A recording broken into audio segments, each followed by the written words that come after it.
I asked him, how come that there are now so many transplant centers in China, and where do the organs come from? You need, donors to maintain them. And the Chinese doctor told me, yeah, the organs are coming from Falun Gong practitioners. And when I heard that, I was so shocked and devastated that medical profession is used for this.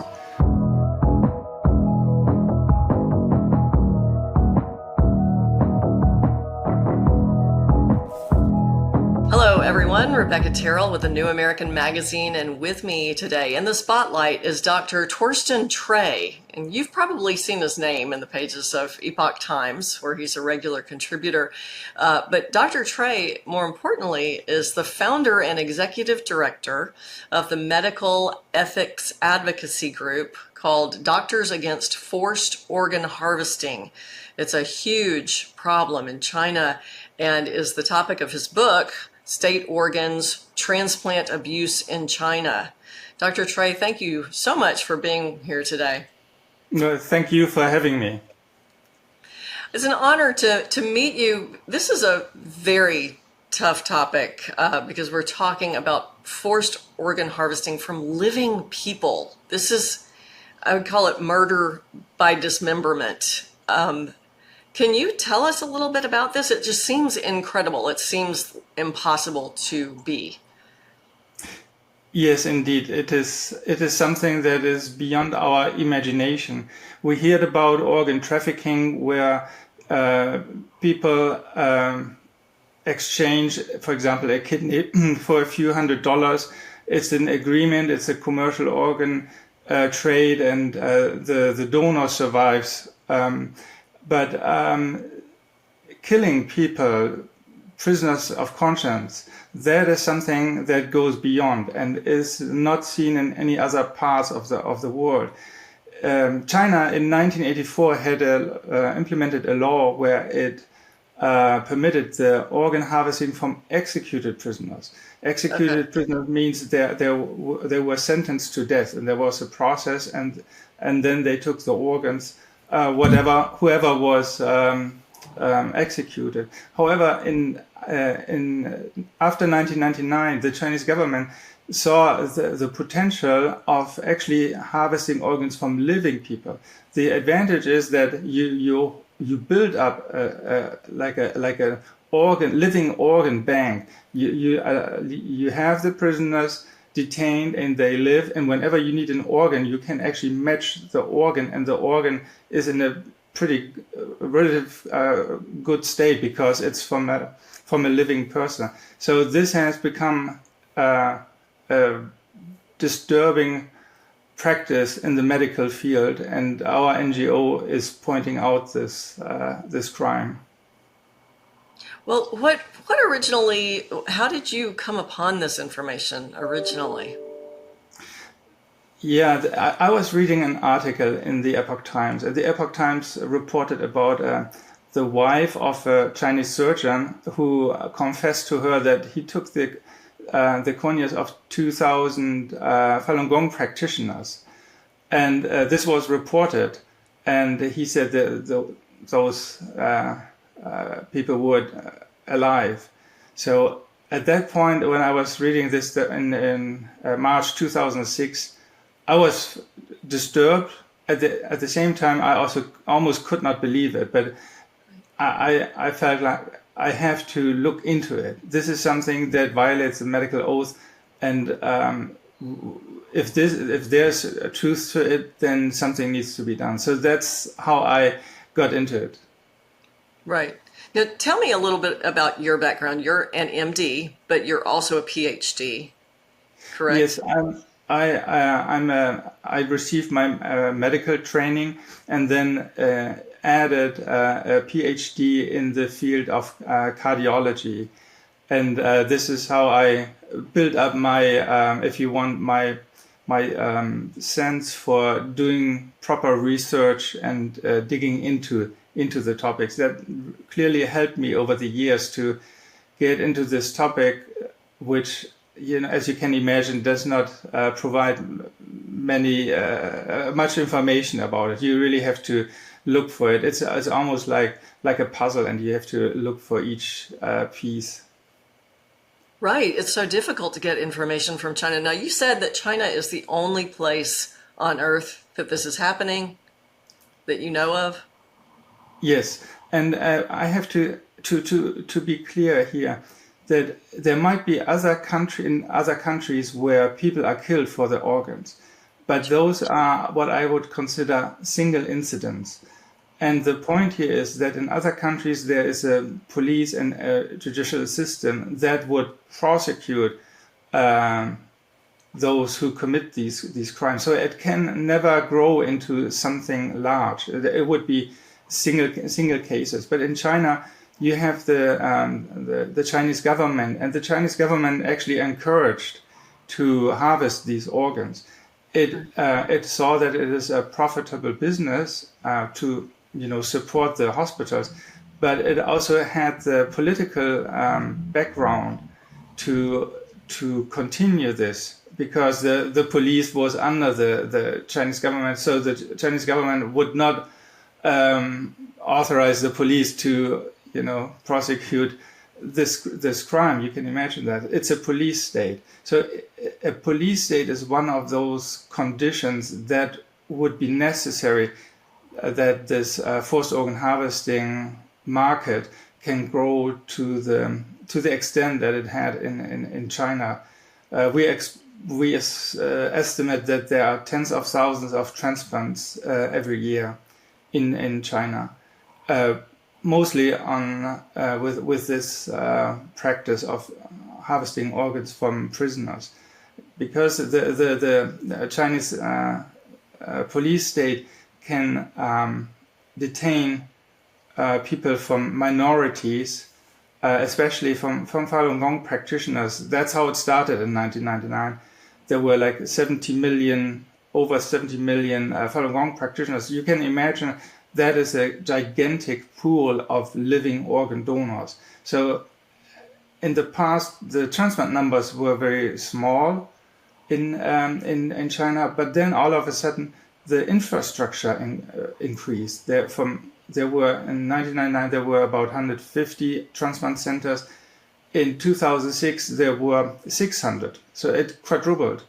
And wow. You will imagine that if there are no organ donors, how would that be possible to invest into this infrastructure? So there must be a confidence in the future that there will be enough donors, organ sources.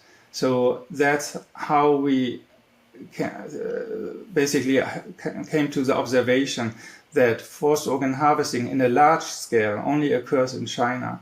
And you believe their numbers? I mean, I always look at things like that I wonder, if they're telling the truth. Yeah, what we do is we are looking in the official numbers, and usually lies tend to reveal themselves if you just look into the different statements. So we could see that even if you follow the official numbers, it is unfathomable how it increased. So, for example, from 2001 to about 2004, the transplant numbers tripled within a few years. But if you compare these numbers with any other country in the world, then you can see that the transplant numbers always increase only gradually. Maybe in America, because of the resources and the infrastructure and the high number of registered organ donors, the increase is a little bit steeper. But it's not like an up and down. So when you compare this with the numbers of China, then you see the annual transplant numbers behave like a roller coaster, up and down. Whenever we look into it, the numbers go down, and when there's a new explanation, they find new ways to pretend this is all normal. So the numbers are one of the issues that we pursue in our investigation, and then later in 2013, there was a so-called organ donor program started, and we observed how the number of the registered organ donors behaved, and later we found that these numbers. There was actually an academic study that found out that the statistical distribution of these numbers was too good to be true. It was man-made. It was man-made. It was not. It did not follow a natural course of numbers. So you can imagine somebody at a desk just put in random numbers to make the world believe that China has now a public organ donation program. But this does not follow typical patterns that you find otherwise in the world. That is terrifying. Do you think that they also market this to an international clientele as well? Or do they sell these organs overseas? Yes, definitely. We know that. In 2017, a Korean film team went to China, a courageous film team went to China pretending that one of their relatives needed a kidney. And they filmed the whole process with a hidden camera. And when they talked to a nurse, then the nurse said, yeah, we have patients from all over the world. Those who come from the Middle East pay the highest price. And then they also filmed the directory of the hospital. And there were 3 wards in the hospital that had the title International Ward. So they are clearly prepared for international patients. And we also know, for example, that in some cases that previous organ recipients from China go to the waiting rooms of dialysis centers where basically potential customers are.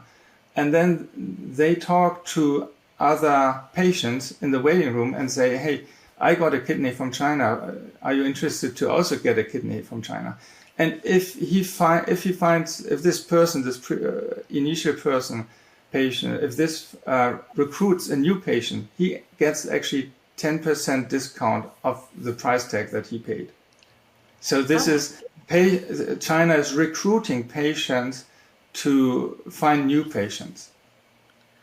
Wow, this is sick. The reason I asked you specifically to specify that about is China the only place this happens? I know a lot of people here in the United States criticize the term brain dead as just a legal term, an excuse that can be used to harvest organs from people who are not literally dead. What is your opinion on that? The definition of brain death is complicated, not only in the definition itself, but also in the execution of the definition. So, for example, in some cases, we know that people who were considered brain death actually came back to life after a day or two. So it's not a guarantee. Brain death is not a complete guarantee. The second aspect is that the brain death requires a second doctor team, and also originally have to conduct a EEG for half an hour, but that half hour takes away the time that the transplant surgeons desperately need or want to shorten. So sometimes there might be cases where the half-hour EEG is not completely performed for half hour. So there are elements that if you work with the definition of brain death, then you need to be very strict on this aspect and be very meticulous in the execution of it. Gotcha. Okay. Now, it was 10 years ago, which seems impossible, but because time goes so quickly. But you were part of a documentary called Human Harvest that premiered in 2014. Would you, looking back on that documentary, first of all, would you recommend it to people? You can tell people about it, and then is there anything that you would change about what you said back then? Are there updates to it?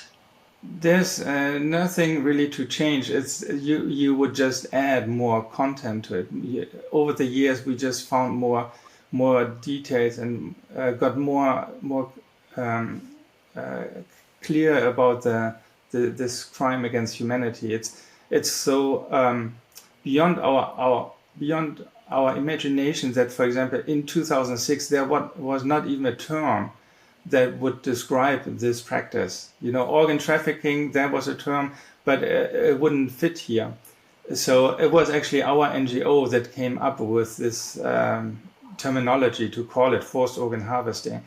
And so that tells you a little bit that this topic is so beyond our imagination that we constantly have to expand our knowledge and our findings on this. It's an ongoing process. It seems terrible that it's only gotten worse over time, and it's been going on for so very long. Let's talk about your NGO and what you are doing to bring. I assume you're just trying to bring awareness of the problem and have other governments like our own react appropriately on the international scene. Yes, indeed. When I founded, I quickly go with you how I started this NGO. In 2006, I attended the World Transplant Congress in Boston, and I talked to two Chinese surgeons, and one of them said he conducts 2,000 liver transplants per year in his hospital, which is an astounding number. And the other one said that I asked him, how come that there are now so many transplant centers in China, and where do the organs come from? You need donors to maintain it. And the Chinese doctor told me, the organs are coming from Falun Gong practitioners. And when I heard that, I was so shocked and devastated that right at that event, I actually also spoke at a press conference on this topic. But then I thought just having one voice, it's not enough. We need to reach many more doctors, and doctors need to get involved in this. This is a crime against humanity, and the medical profession is used for this. So at that point I said I'm gonna start an NGO, and it quickly grew. And whenever I talked to doctors, they were very thankful. I, as you said, our primary task is to inform doctors, the medical community, and the public. And when I usually talk, 5 or 10 minutes about the data, the evidence that we had, then those doctors immediately got it that something is wrong, and they were very grateful that I was doing this job. So over time we increased. We had publications in medical journals, in regular magazines, wrote articles in daily newspapers. We had radio interviews, TV interviews. At one point we had a global petition that ran over 5-6 years, a petition to the UN where we collected 3 million signatures in 50 countries. That was actually at that time one of the largest civil petitions in history. But the UN Human Rights Council has its own problems and did not pick this topic up, which was disappointing. Then we go to medical conferences and go into the exhibition halls, and also talk to doctors, face to face. And they are, to 90%, they are very thankful for what we are doing. Maybe 10% still need time to digest it, but that's okay. But recently we actually ran into a roadblock, which was surprising. We were, as usual, as we did before, applying to the ATC, the American Transplant Congress, organized by 2 American transplant societies. And we applied, and first it took like 2 months to get for 2 months we didn't get a response, and then they told us that they reject our application. And then when we asked why, they said they would go a different route. So they didn't provide any real reason why they actually rejected our application. So just letting it stand there, for me, I'm really surprised, because what we want to do is we just want to provide information, and the medical doctors, adult medical doctors, they can make their own decision. They are smart enough to see what we deliver. So for our NGO, being censored by the leadership to not present is equal to treating the 4,000 attending doctors like children who are not able to come to make up their own mind about our information. So I was very surprised and also disappointed why here in the US this topic is being censored by the leadership of in the transplant field. So, but to continue here, this was not the only case. Another NGO that also works on this topic also applied, was also rejected. And then we applied for the World Transplant Congress happening next year, 2025, and we were also rejected. So there is a systematic blocking or censorship now in the leadership of these transplant organizations that don't want to have our information brought to the doctors. And I believe that information and is the key in the medical field. If you know how many research papers are published, then you can see that information is the key. And sharing information and discussing it as part of a scientific discourse is the foundation. So those are some experience that we had. Recently, we are also working with the Senate and with the U.S. Congress. Senator Rubio has introduced a bill 4914 that would actually capture this topic and help to confine or even stop this forced organ harvesting. So right now we are waiting for more senators to step forward and co-sponsor this bill. We only have until the end of December, so we need to put all effort into it. Wow, that's a short period of time. That's less than 60 days. How can people find you online and learn more and jump in and help?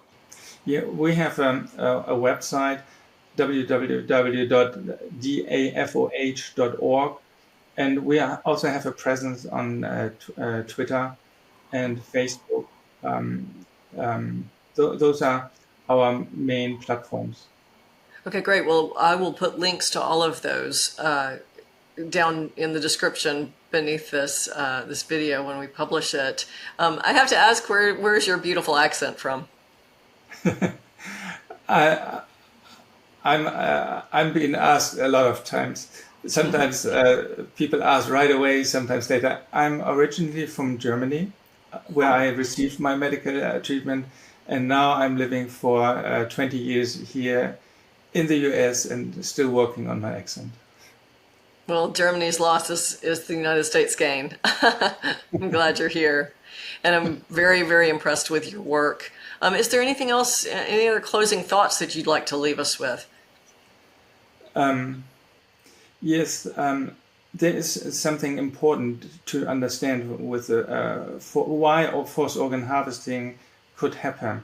And that is that it started with Falun Gong, which is persecuted since 1999. Falun Gong has 3 tenets, which is truthfulness, compassion, forbearance, or tolerance. This is a practice that has ideals that are opposed to the Communist Party in China. So if you think of China does only or the CCP only allows their own opinion. It's a one-party state. They claim that the CCP is above the constitution. There's basically no way for a discourse, for a conversation, and that is juxtaposed to what the practice of Falun Gong carries, and that is tolerance, meaning allow a second opinion. So, and the same if you look at the Tiananmen Square massacre against the students. They wanted democracy, but they were crushed. Within a day, 3,000 students were killed, which is extremely brutal. And so you can see that the brutality of the CCP and the compassion that comes with Falun Gong also oppose each other.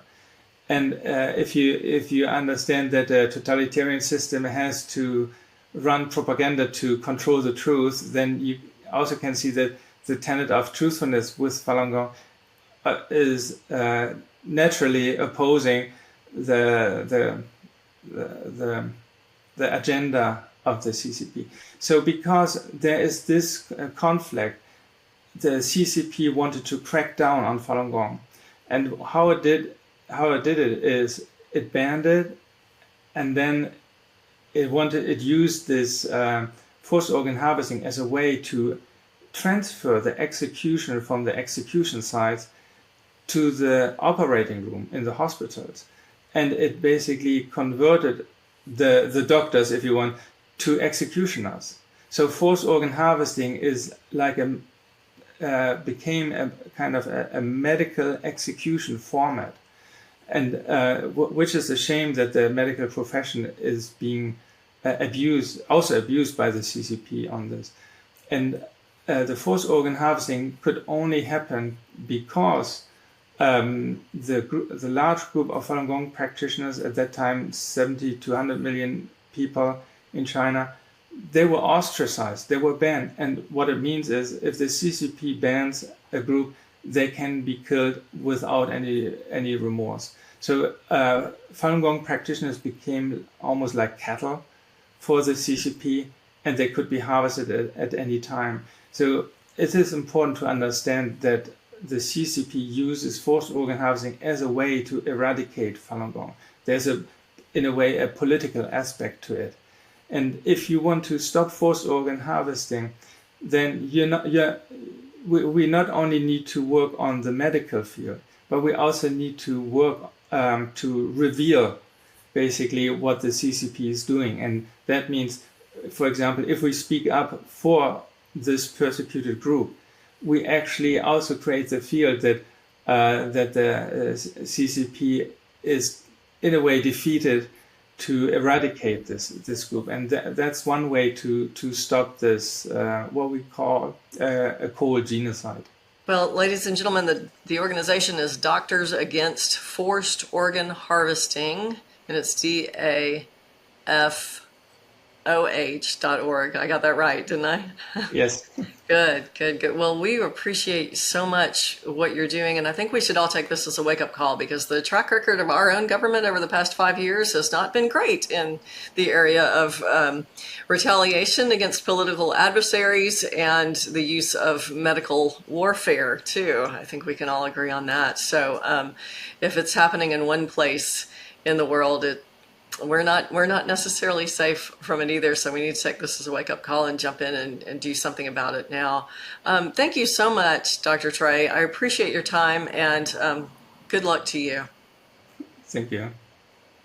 YouTube had a few words when they canceled us. We had a few words for them. Know more, do more. Subscribe today and get 25% off your first year. TheNewAmerican.com.